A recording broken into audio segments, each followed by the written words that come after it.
오늘은 거룩한 가정 7번째 함께하는 집입니다. 함께하는 집. 하나님이 아담을 지으시고 아담이 사는 거 이렇게 보시고 나서 아담 혼자 사는 게 보기에 안 좋다, 그렇게 하셔서 돕는 배필을 지어 주셨죠. 그게 가정의 시작입니다. 그러니 가정은 하나님께서 시작하신 거예요. 여기서 우리는 가정이 어떤 곳인지를 정의할 수 있는데, 여러분, 가족은 서로 돕는 배필이 되는 것이 가족입니다. 그게 가족이에요. 서로 돕는 배필이 되는 것. 그래서 가정은 함께하는 집인 거지요. 우리가 함께하는 집이라고 하면 같이 사는 걸 함께하는 집이라고 생각할 수 있는데, 같이 산다고 해서 함께한다라고 할 수 없어요. 한 집에 같이 살기는 하지만 제각기 다 자기 방에 들어가서 나오지도 않고 자기 방에 들어오지도 못하게 하면 같이 살기는 하는데 함께 사는 건 아니에요. 여러분, 같이 사는 것과 함께 사는 것은 분명히 달라요.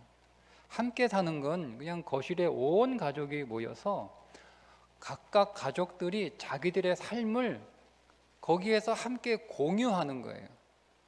나는 도대체 요즘 우리 애들 뭐 하는지 모르겠어. 그건 같이 사는 집이고요. 함께 사는 집은 삶을 서로 공유하는 거예요. 공유하는 거예요. 남편의 고민이, 아버지의 고민이, 어머니의 기도가, 아내의 기도가 무엇인지 온 식구가 다 알아야 되고, 우리 아이들이 요즘 무엇 때문에 고민하고 있는지, 무엇을 하고 싶어 하는지, 무엇을 계획하고 있는지, 어떻게 가족들이 서로 살고 있는지를 거실에 모여서, 아니면 뭐 한 방에 모여서 그렇게 자기 방이 있는데도 불구하고 베개 들고 굳이 식구가 그 방으로 모여드는 거, 그런 집을 함께하는 가정이라고 하는 거예요. 여러분 어떻습니까? 여러분의 집은 같이 사는 집인가요? 아니면 함께 사는 집인가요? 하나님이 세우신 가정은 함께하는 집입니다. 함께하는 집. 결혼은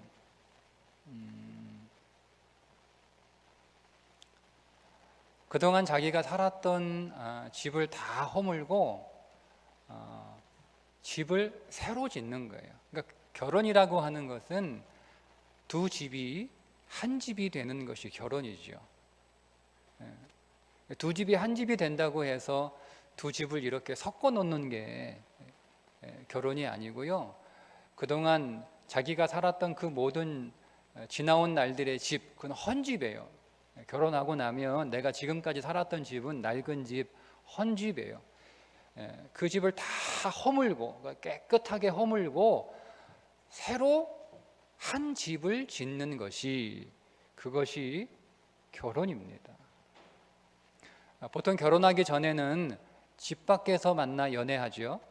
식당에서 만나 연애하고, 카페에서 만나 연애하고, 학교에서도 만나 연애하고, 직장에서 만나 연애하고, 또 교회에서 만나 연애하고, 대부분 집 밖에서 만나요. 대부분 뭐 거의 집 밖에서 만나죠. 그리고 결혼하고 나면 이제 집 밖에서 만나기보다는 이제 대부분 집 안에서 만나잖아요. 그러니까 이제 결혼하고 나면 집이 카페가 되는 거고, 집이 식당이 되는 거고, 집이 교회가 되는 거예요. 그렇게 집 밖에서만 만나다가 집 안에서 만나게 되면 집 밖에서 보여주지 않았던, 보지 못했던 모습들이 나와요. 어떤 모습이겠어요?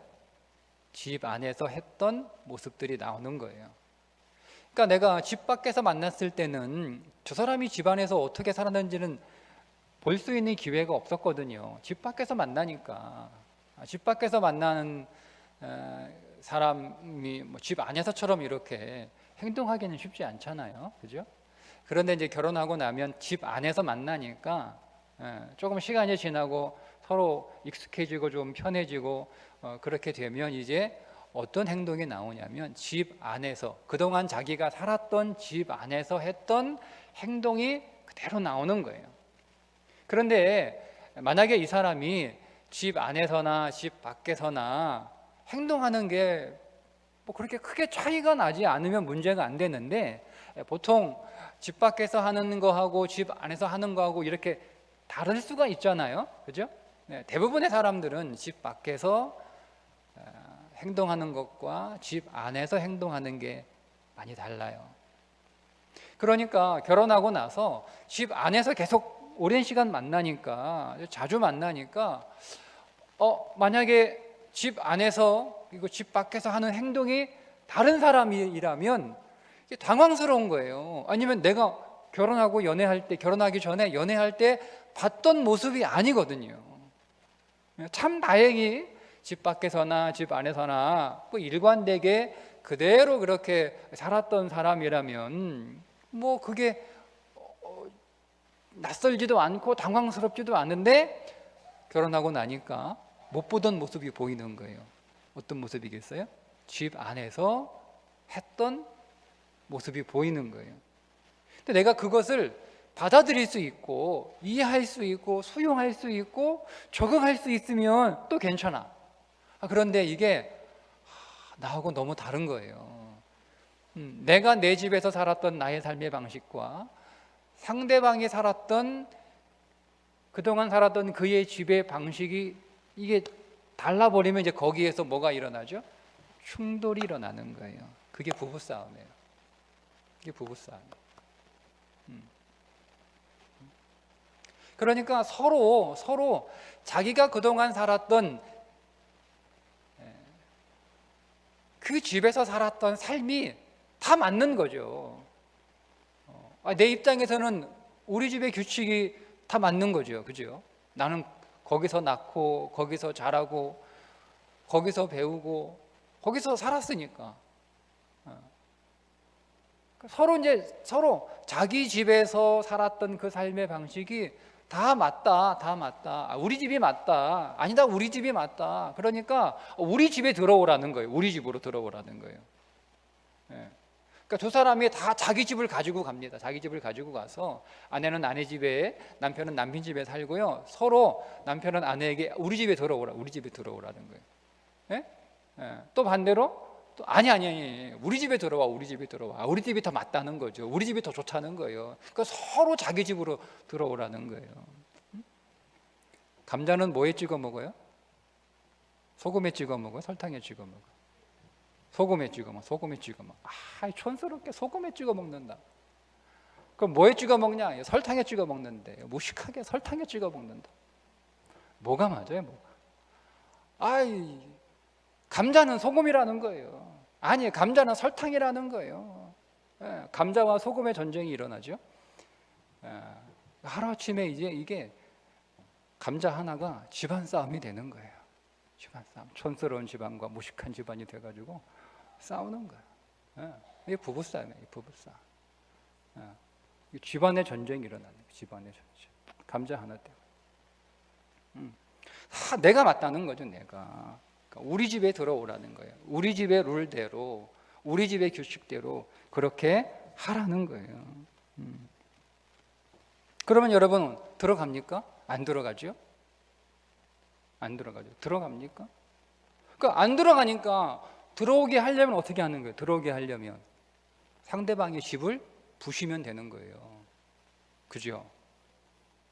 그래서 부시는 거예요. 남편은 아내 집 부시고 아내는 남편 집 부수고 망치 들고 막. 그게 부부싸움이잖아요. 부부싸움의 본질은 상대방의 집을 부수는 거예요. 그 집이 부서야 오갈 데 없으니까 우리 집 들어올 거 아니에요.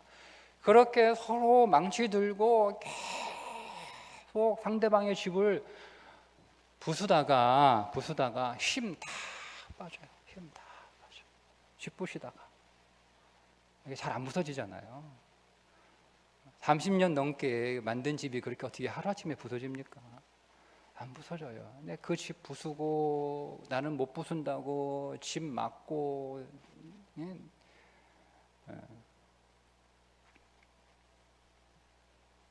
그러다가 힘 다 빠져. 그러니까 이제 새 집 지어야 되는데 힘 다 집 부순데 힘 써가지고요, 새 집 지을 힘도 없어요. 그러면 여러분 어떤 집인 거예요? 예? 남편은 아내 집, 아내는 남편 집 다 부숴놔가지고요, 내 집 다 부서진 거에 하도 맞아가지고, 그러니까 결국 새 집 지을 힘은 없고 내 집은 다 부서져가지고 망가져가지고요, 빛에는 우울한 집에서 찬바람 숭숭 들어온 그 냉기 있는 집에서 사는 거예요. 여러분, 그래서 애들은 어느 집에 들어가야 되는 거예요? 어느 집에? 아빠 집에 들어가야 되는 게 맞는 건지, 엄마 집에 들어가야 되는 게 맞는 건지. 아빠 혼자 있을 때는 아빠 집에 들어가고, 아빠 없고 엄마만 있으면 엄마 집에 들어갔는데, 동시에 엄마 아빠가 동시에 있으면 애들은 어느 집에 들어가야 되는지 모르겠는 거예요. 그러니까 여러분, 아이들이 그 안에서 가정에 대한 그림을 못 그리는 거예요. 그러니까 어떤 가정이어를 내가 이루어야 되는지 그 그림이 없어요. 그냥 부서진 가정이에요. 맨날 우리 집은 비가 들어와가지고 맨날 눅눅하고 우울하고, 찬바람 들어와가지고 막 냉랭하고 춥게만 하고, 여러분 집이 따뜻하고 집이 밝아야 되잖아요. 근데 그런 집이 없었던 것이요. 다시 그런 집을 만드는 거예요. 여러분, 결혼은 새 집을 지으려고, 새 집에서 살려고 결혼하는 거예요. 아니, 그동안 내가 살았던 그 헌집에서 계속 살 거면 뭐하러 결혼합니까? 그냥 그 집에서 계속 살면 되지. 근데 그 낡은 집, 헌집에서 이제는 살고 싶지 않고 새 집에서, 좋은 집에서, 지금껏 내가 살았던 집보다 더 좋은 집에서 살려고 결혼한 거 아닙니까? 그렇죠? 네.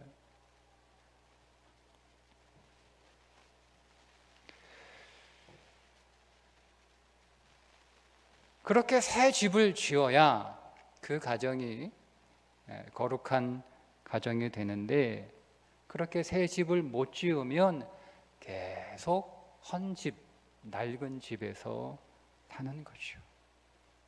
그냥 같이 살기는 하는데 함께 살지는 못하는, 같이는 살아요. 근데 함께 살지는 않아요. 여러분, 오늘 말씀 뭐라고 말씀하시죠? 남자가 부모를 떠나 그의 아내와 합하여 둘이 한 몸을 이룰지로다. 부모를 떠나 한 몸을 이루라. 부모를 떠나 헌 집을 떠나라는 거예요. 헌 집. 지금까지 내가 살았던 집은 헌 집이에요. 헌 집. 그 헌 집을 떠나 새 집을 지으라는 거예요. 새 집을 지으라는 거예요. 결혼은 내가 살았던 낡은 집에서 나와 주소만 옮긴다고 집에서 나온 게 아니에요. 주소를 옮긴다고 다 나와야 되는 거예요. 거기에서 다 나와야 되는 거예요. 다 남아서 배우자와 함께 살아갈 새 집을 짓는 것이다 라고 오늘 성경이 말씀하고 있습니다. 그러면 여러분, 새 집을 짓기 위해서 여러분이 세 가지를 하셔야 되는데, 첫 번째, 서로의 헌집을 존중하라. 물론 남편이 생각하기에 자기 집이 아내 집안보다 더 좋다고 생각할 수 있고요, 또 반대로 아내가 자기 집안이 남편 집안보다 훨씬 더 좋다고 생각할 수 있죠. 여러분, 그렇더라도 우리가 상대 배우자가 지금까지 살았던 그 집이 그 사람을 만들어준 집이니까 그 집을 여러분 존중해 주셔야 되는 거예요. 존중해야 돼요. 틀렸어, 잘못됐어, 아니야, 문제가 있어, 나빠, 그게 아니에요. 존중해 주셔야 되는 거예요. 그게 그 배우자를 존중해 주는 거예요. 그리고 여러분 그걸 이해하셔야 됩니다. 이해하셔야 됩니다. 여러분 그동안 내가 살았던 나의 집, 그 집은 이제는 헌집이고 낡은 집이 되었지만 어쨌든 내가 그동안 거기에서 살았잖아요. 내가 거기서 어떻게 살았는지, 어떤 일을 겪었는지를 여러분 들려줘야 되는 거예요. 내가 그것을 듣고 이해해야 되는 거예요. 여러분 그래서 사랑은 배우자의 지난 사연을 들어주는 것부터 시작하는 겁니다. 그게 사랑이에요. 그동안 어떤 집에서 살아왔는지, 그 집에서 어떤 일을 겪었는지, 그걸 여러분 우리가 서로 얘기해주고 서로 들어주는 것이 사랑의 시작이에요.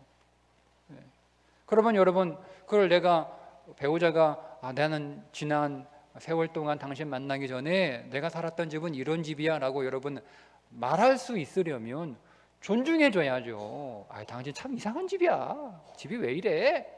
여러분 이렇게 해버리면 여러분 말하고 싶겠어요? 응? 말할 때마다 이상한 집이 되는데 그러니까 그렇구나 판단이 아니라 이해하는 거예요. 이해해야 되는 거잖아요. 이해해야 되는 거잖아요. 그러니까 사랑은 나의 지나온 사연들을 얘기해주고 또 그 사람의 지나온 사연들을 잘 들어주는 것부터 시작하셔야 됩니다. 두 번째는 내 집은 내가 허무는 거예요. 내 집은 내가 허무는 거예요.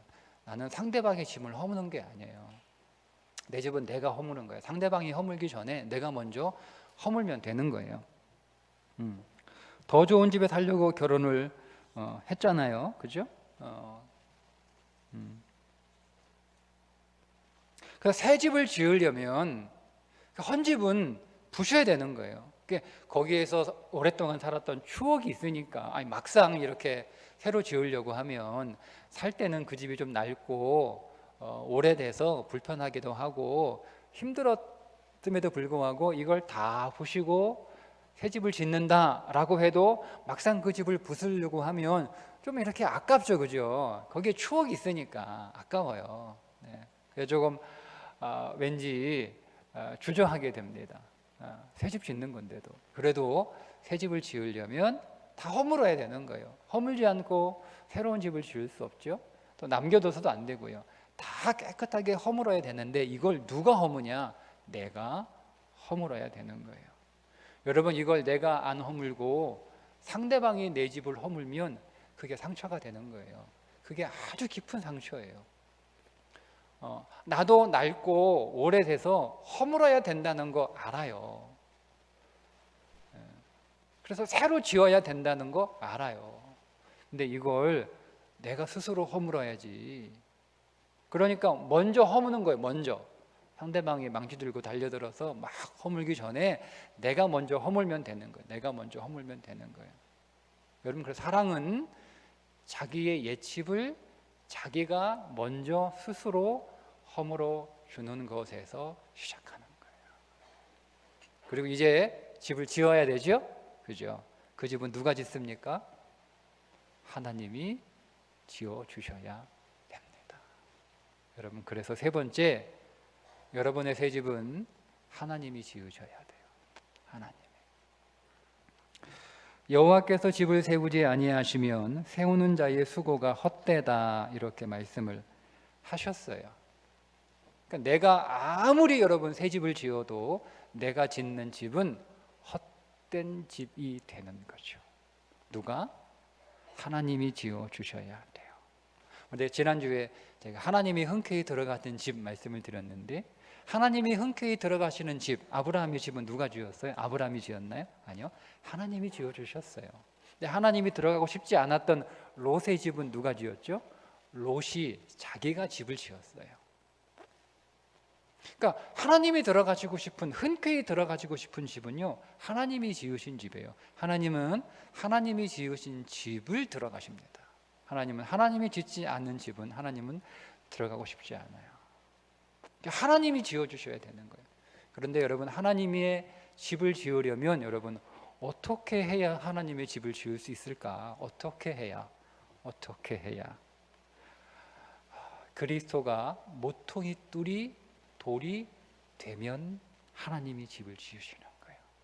모퉁이 뚫이라는 게 뭐죠? 모퉁이 뚫이라는 게 벽돌을 이렇게 쌓을 때 벽돌을 쌓기 시작하는 기준점이에요. 그러니까 두 벽이 수직으로 잘 축조되도록 그 기준선을 잡는 돌을 모퉁이 돌이라고 부릅니다.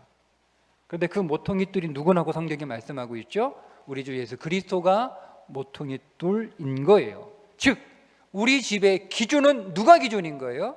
내가 기준? 그 내 집이에요. 내 집. 내가 우리 집의 기준이면 그건 내가 짓는 집이죠. 그 집이 아무리 새 집이라도 그 집은 내가 지은 내 집이에요. 그 집이 새 집이 되려면, 함께 하는 집이 되려면 기준이 누구? 그리스도가 기준 되셔야 되는 거예요. 그리스도가 기준 되신 집. 그렇게 그리스도가 기준으로 지어질 때 그 집의 가족들이 거실에 다 나와 서로의 삶을 공유할 수 있는 거예요. 그런데 여러분, 기준이 가족 가운데 누구 한 사람이 기준이 되어버리면 자기의 삶을 공유하지 않습니다. 왜요? 그 기준에 따라 내 삶이 평가받으니까. 그러니 여러분, 내 삶을 꺼내놓겠어요? 내 삶을 꺼내놓으면 아빠의 기준에 혹은 엄마의 기준에 그 삶을 평가하잖아요. 그냥 못 꺼내놓는 거예요. 그러면 내 방에 들어가서 안 나오죠. 그 내 방에 또 못 들어오는 거예요. 그러니까 우리가 우리의 삶을 다 꺼내놓고 가족들이 서로 공유하면서 돕는 배필이 되려면 그리스도의 말씀이 우리 집의 기준 되어야 됩니다. 그때 그 집은 같이 사는 집이 아니라 온 가족이 함께하는, 하나님이 지어주시는 집이 되는 거죠. 여러분의 집이 거룩한 가정, 함께하는 가정, 하나님이 세워주시는 가정 되시기를 주님의 이름으로 축복합니다. 기도하겠습니다.